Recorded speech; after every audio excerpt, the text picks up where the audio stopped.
Hello, আসসালামু আলাইকুম ইব্রান, সবাই কেমন আছেন? ওয়েলকাম করতেছি নিউ আরেকটা ব্লগে। আর আজকে ব্লগটা মূলত হচ্ছে গাজীপুরের লাস্ট ব্লগ। আর এ তো ভোরবেলা আমরা বের হয়ে গিয়েছি হাঁটার উদ্দেশ্যে। আর লাস্ট ব্লগও তোমরা দেখছো যে আমি হাঁটার জন্য ভোরবেলা বের হয়েছিলাম। আর এটা বিকালবেলা, বাচ্চারা একটু বিকালবেলা বের হয়েছি বাচ্চারা খেলার জন্য। আর যেহেতু আমরা পরের দিন চলে যাব, তাই চিন্তা করলাম বাচ্চাদের একটু হাঁটিয়ে নিয়ে আসে, আরও খেলাধুলা করবো। আর লাস্ট ব্লগে তোমরা যে দেখছিলা যে এটা বড়ই বাগান, সেই বড়ই বাগানে আমরা মনে করো বড়ই চুরি করার জন্যই গিয়েছে মেন উদ্দেশ্য।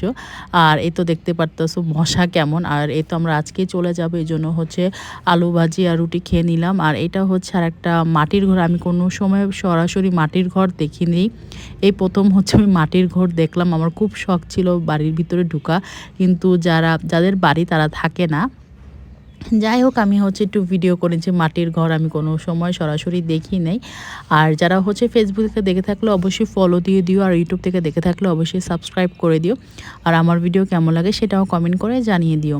যাই হোক, এটা আমার ননদের রিলেটিভের বাসা মেবি, হ্যাঁ, বিয়ে চলতেছিল, গায়ে হলুদ সেদিন ছিল। সেদিন আমরা চলে গেলাম গায়ে হলুদে, আমাদেরকে ইনভাইট করেনি, তারপর আমরা গেলাম দেখার জন্য। তখন অনুষ্ঠান শুরু হয়নি, তার আগ মুহূর্তে আমরা গিয়েছিলাম। আর এই তো যে আমরা দেখতেছিলাম যে ওরা কী করে, বাচ্চারা যাবে মেনলি এই জন্যই যাওয়া। আর এখানে দুইটা ছাগল বেঁধে রাখছে। আর এই তো আমরা সবাই বাচ্চা কাচ্চা নিয়ে চলে গেলাম দেখার জন্য।